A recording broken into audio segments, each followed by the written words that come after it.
Et regardez ce que dit Jérémie. Jérémie 31, verset 1er.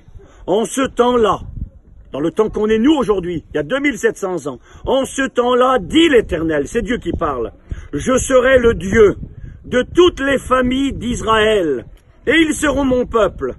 Ainsi parle l'Éternel. Il a trouvé grâce dans le désert, parle d'Israël, le peuple de ceux qui ont échappé au glaive, ceux qui ont échappé au camp de la mort. 6 millions de Juifs étaient tués, c'était énorme. Et ceux qui ont échappé sont revenus ici. Il est écrit, ils reviendront. Écoutez bien, Israël va marcher vers son lieu de repos, c'est-à-dire le pays d'Israël. De loin, l'Éternel se montre à moi. Et il me dit, Dieu parle à son peuple, il leur dit, je t'aime d'un amour éternel. C'est pourquoi je te conserve ma bonté. Et là, Dieu fait une promesse à Israël. Vous allez échapper au glaive. Je vous aime d'un amour éternel. Et là, Dieu leur dit, je te rétablirai encore. Oui, tu seras rétabli, Israël. Écoutez bien, tu auras encore tes tambourins pour parure. C'est-à-dire, tu te réjouiras, tu sortiras au milieu des danses joyeuses. Et là, la prophétie pour nous. Israël va revenir après un temps de persécution, un temps de glaive, reviendra dans son pays. Écoutez bien, qu'est-ce qu'ils vont faire? Tu planteras, dit l'Éternel, encore des vignes sur les montagnes de Samarie. Où est-ce qu'on est ici là? On est à Samarie. On est sur les montagnes, et regardez derrière vous là. Là, en face là. Là, en haut, en bas, à gauche là. C'est des vignes qui sont là. Et la prophétie avait dit, écoutez bien, je vais vous dire la fin de la prophétie. Vous reviendrez ici dans votre pays après un temps de persécution. 2700 ans que ça a été dit. Vous échapperez au glaive, vous chanterez, vous serez sur vos collines, vous planterez les vignes. Elles sont devant nous les vignes. Dans le pays de Samarie, les montagnes de Samarie. Et la prophétie continue, elle dit, les planteurs planteront et cueilleront les fruits. Ça paraît rien ça, mais il y a 100 ans en arrière, il n'y avait rien ici. Il n'y avait pas de vignes. Israël était persécuté, errant et vagabond parmi les nations. Et la prophétie avait dit, ils reviendront. Ils reviendront parce que je les aime d'un amour éternel. Ils planteront des vignes sur les montagnes de Samarie. Et écoutez la prophétie, elle dit, car le jour vient où les gardes crieront sur la montagne d'Éphraïm.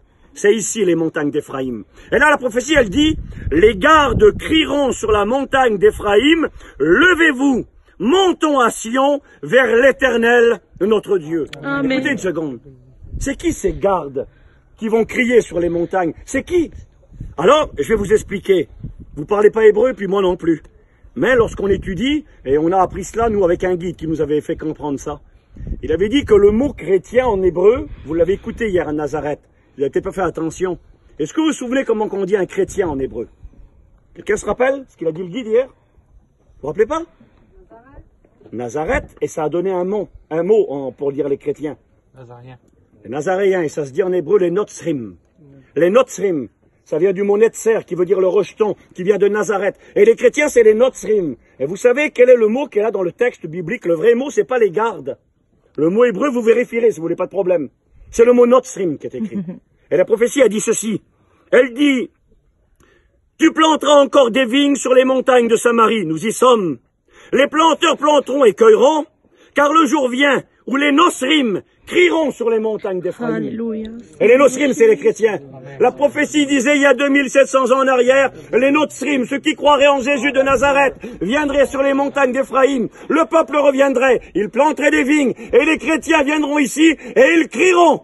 Venez, montons à la montagne de l'Éternel. Et la prophétie continue, et elle parle du retour d'Israël dans son pays, pour le retour du Messie sur la terre. Amen. Alors aujourd'hui, vous qui êtes là, et moi, chrétiens, chrétiennes, nous sommes un accomplissement prophétique. Amen. Il y a 2700 ans, Jérémie a dit, les Notzrim viendront quand les vignes seront plantées sur les montagnes d'Éphraïm, après un temps de désolation, après un temps d'affliction. Vous reviendrez, les Notzrim crieront sur les montagnes d'Éphraïm, et alors Jésus reviendra. Amen. Je ne sais pas si vous vous rendez compte la véracité de ce livre que j'ai dans mes mains. Il y a 2700 ans, on vit aujourd'hui une époque où les grandes technologies sont même pas capables de vous dire le temps qu'il fera demain matin. Et là, il y a 2700 ans en arrière, un homme qui s'appelle Jérémie prophétise, et il dit un jour viendra, où le peuple, après avoir été déporté, reviendra, ils planteront des vignes, je vois les vignes de mes yeux. Et il y aura les Notzrim qui viendront crier, allons à la montagne de l'Éternel adorer Dieu. Ben, c'est nous les Notzrim. Amen. Ce livre est la vérité. Amen. Et ici, bien sûr, le passé est là pour nous rappeler, comme l'a rappelé Christian, que Dieu a écouté la prière de Anne, que Dieu a béni Samuel, s'est servi de lui, comme il veut se servir de nous. Mais il est en train de nous rappeler que les prophéties s'accomplissent. Amen. Et que la Bible est la vérité. Et que celui qui doit venir, il arrive. Gloire à Les vignes Dieu, sont là. Seigneur Jésus. Les Notzrim, nous sommes là. Alors il vient nous chercher. Amen. On peut lui dire merci un instant.